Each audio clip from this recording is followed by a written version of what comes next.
अस्सलाम वालेकुम स्टूडेंट्स। कैसे हैं आप लोग? उम्मीद है ठीक होंगे। अच्छा, आज हमारा जो टॉपिक है वो है अकाउंटिंग आईकॉम पार्ट 1 और चैप्टर नंबर 2 है इसका अकाउंटिंग इक्वेशंस। तो इसका आज हम प्रॉब्लम नंबर 2 जो है उसे हम डिस्कस करेंगे यहाँ पे। तो प्रॉब्लम जो है उसको हम देखते हैं। सबसे पहले क्या लिखा हैगा हमारे पास। तो सबसे पहली चीज़ जो आपने देखनी होती है वो आपसे क्वेश्चन में क्या रिक्वायरमेंट वो आपसे मांग रहा है। तो प्रॉब्लम नंबर 2 के अंदर वो पूछ रहा है हमसे prepare accounting equation on the basis of following.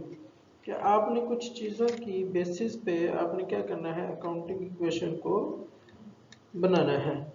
ठीक है, वो किन चीज़ों की बुनियाद पे बनाना है उन्हें हम यहाँ पे वन बाय वन देखते हैं कि वो कौन सी चीज़ है जिनकी बुनियाद पर हमने अकाउंटिंग इक्वेशन प्रिपेयर करनी है।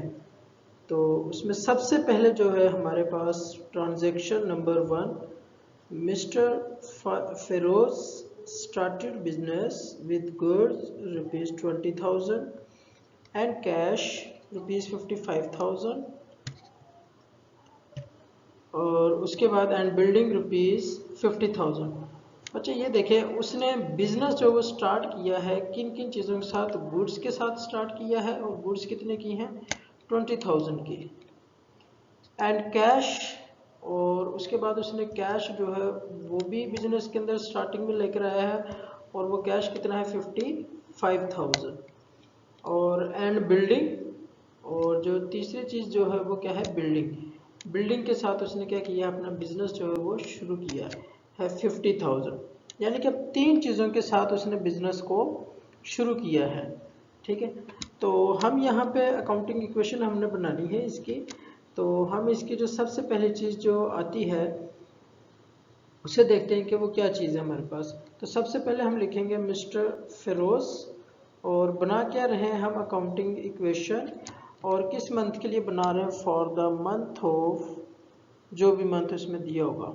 उसके बाद अब हम यहाँ पे लिखेंगे कि assets is equal to capital plus liability. ये हमारी अकाउंटिंग इक्वेशन होती है। तो एक साइड पे हम अपने एसेट्स होंगे जितने भी वो लिखेंगे और दूसरी साइड पे कैपिटल और लाइबिलिटी को। तो जितने भी एसेट्स होंगे उनको इकट्ठा करेंगे, सम अप करें तो वो हमारे कैपिटल का हिस्सा बन जाएंगे। तो सबसे पहले ट्रांजैक्शन में आप देखें, गुड्स हमारा एसेट्स हैं, कैश हमारा एसेट्स हैं और बिल्डिंग जो है वो भी हमारा एसेट है। तो ये तीनों चीज़ों को हम क्या करेंगे, इसके अंदर पुट करेंगे। उससे पहले हम एसेट्स वाली साइड के अंदर देखते हैं। तो यहाँ पे हम लिखेंगे cash, goods, building, debtor, bank. ये वो चीज़ें हैं जो हमारे एसेट का हिस्सा हैं। तो अब देखते हैं हमने शुरू किससे किया है। सबसे पहले देखें, गुड्स आ रही हैं, कैश आ रहा है और बिल्डिंग आ रही है। तो हम सबसे पहली ट्रांजैक्शन के अंदर अगर हम देखें तो इसके अंदर क्या हो रहा है हमारे पास, कि हमने जो स्टार्ट किया है वो कैश के साथ स्टार्ट किया है और कैश कितना था हमारे पास, 55,000। गुड्स कितनी आई है हमारे पास, 20,000 की, और बिल्डिंग कितने की थी, 50,000 की। तो इन तीनों को ऐड करेंगे तो इनकी टोटल वैल्यू जो है वो हमारे पास बन जाएगी 1,25,000। तो ये कैपिटल का हिस्सा बन जाएगी। उसके बाद हम यहाँ पे बैलेंस देखते हैं इसका, कि इसके बैलेंस में क्या चीज़ बचती है हमारे पास।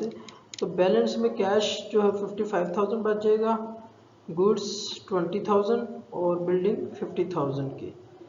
तो उसके बाद हम जो है अपनी सेकंड ट्रांजैक्शन जो है उसको देखते हैं। उसके अंदर क्या लिखा हुआ है, सेकंड ट्रांजैक्शन जो है उसके अंदर हमारे पास लिखा है उसने परचेज्ड गुड्स। अब गुड्स जो हैं वो क्या की हैं, उसने परचेज की हैं। क्या परचेज किया है उसने, गुड्स। यानी कि अब हमारे बिजनेस के अंदर चीज़ों का इजाफा हो रहा है। ऑन अकाउंट, अच्छा ऑन अकाउंट का मतलब होता है उधार पे, क्रेडिट पे। उसने जो चीज़ें परचेज की हैं ये उधार पे परचेज की हैं।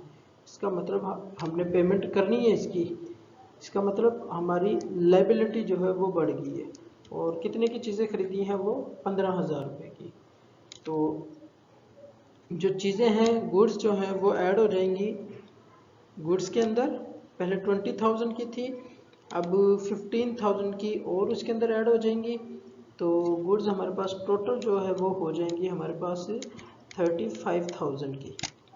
ये देखें 20,000 और 15,000 की गुड्स को जब ऐड किया तो ये टोटल हमारे पास कितनी हो जाएंगी 35,000 की। उसके बाद आप देखें तो बिल्डिंग हमारी वैसे ही बैलेंस में आ जाएगी और कैश जो है वो हमारा बैलेंस में वैसे ही लिखा रहेगा। तो इनको ऐड करेंगे तो ये 1,25,000 बनता है। और ये जो 15,000 की गुड्स जो हमने उधार पे ख़रीदी हैं ये हमारी लाइबिलिटी भी है, ये हमारी लाइबिलिटी भी है। और ये देखिए ये हमारी लाइबिलिटी के अंदर ऐड हो जाएंगी 15,000 की गुड्स जो हैं। तो उसके बाद हम जो है अपनी थर्ड ट्रांजैक्शन को देखते हैं। थर्ड ट्रांजैक्शन के अंदर लिखा है सोल्ड गुड्स ऑन अकाउंट ₹20,000। अब चीज़ों को क्या किया जा रहा है, सेल किया जा रहा है। गुड्स को क्या किया जा रहा है, सेल किया जा रहा है, यानी कि बेचा जा रहा है उन चीज़ों को। ठीक है, जब भी चीज़ों को सेल किया जाएगा तो गुड्स में से वो चीज़ें क्या हो जाएंगी हमारी माइनस हो जाएंगी, वहाँ से सब्ट्रैक्ट हो जाएंगी। इन गुड्स को क्या किया जा रहा है, अब सेल किया जा रहा है। तो सेल जब भी होंगी तो वो चीज़ें क्या होंगी गुड्स में से माइनस हो जाएंगी। और ऑन अकाउंट यहाँ पे बता रहे हैं कि ऑन अकाउंट यानी कि उधार पे सेल कर रहे हैं आप, पैसे नहीं मिल रहे अभी आपको इनके। तो जब पैसे नहीं मिल रहे तो उधार पे बेचेंगे तो जिस शख्स से हमने पैसे लेने होते हैं, जिसको हम उधार पे कोई चीज़ बेच दें और उससे पैसे लेने हो तो उस शख्स को हम कहते हैं डेटर। तो इसी वजह से हमने एक डेटर का अकाउंट बनाया है। तो ये 20,000 हमारा गुड्स में से लेस हो जाएगा और डेटर में ऐड हो जाएगा। तो देखते हैं इसका फैक्ट। ये हमारे पास कैश वैसे ही 55,000 आ जाएगा, गुड्स में से अब 20,000 की गुड्स जो हैं वो क्या हो रही हैं, लेस हो रही है हमारे पास से। ठीक है, और 20,000 की गुड्स लेस होके कितने की बच जाएंगी 15,000 की। 35,000 की थी गुड्स, उन गुड्स में से अब 20,000 की गुड्स जो है वो लेस हो रही है, तो बाकी जो बच गई वो कितनी है 15,000 की गुड्स। और ये 20,000 जो है इसके अभी पैसे हमें नहीं मिले, पेमेंट अभी इसकी हमें नहीं हुई, तो इस वजह से ये हमारा डेटर का हिस्सा बन जाएंगे। डेटर वो पर्सन जिससे हमने पैसे लेने होते हैं। तो ये हमारी 20,000 जो है ये गुड्स डेटर के हिस्से में आ जाएंगे। ठीक है, तो बैलेंस में अब देखें, अगर हम बात करें बैलेंस की तो 55,000 कैश बचा हुआ है, गुड्स 15,000 की रह गई हैं और बिल्डिंग हमारे पास 50,000 की पड़ी हुई है और डेटर्स जो है वो 20,000 के हैं मौजूद हैं।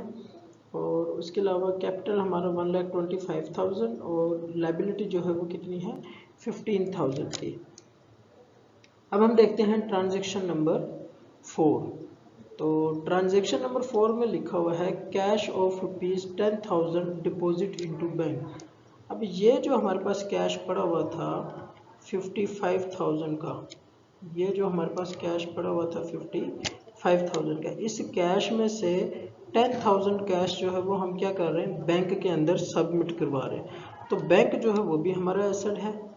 ठीक है, तो यहाँ से वो 10,000 लेस हो जाएंगे इस कैश में से और वो पैसे कहाँ चले जाएंगे हमारे बैंक अकाउंट के अंदर।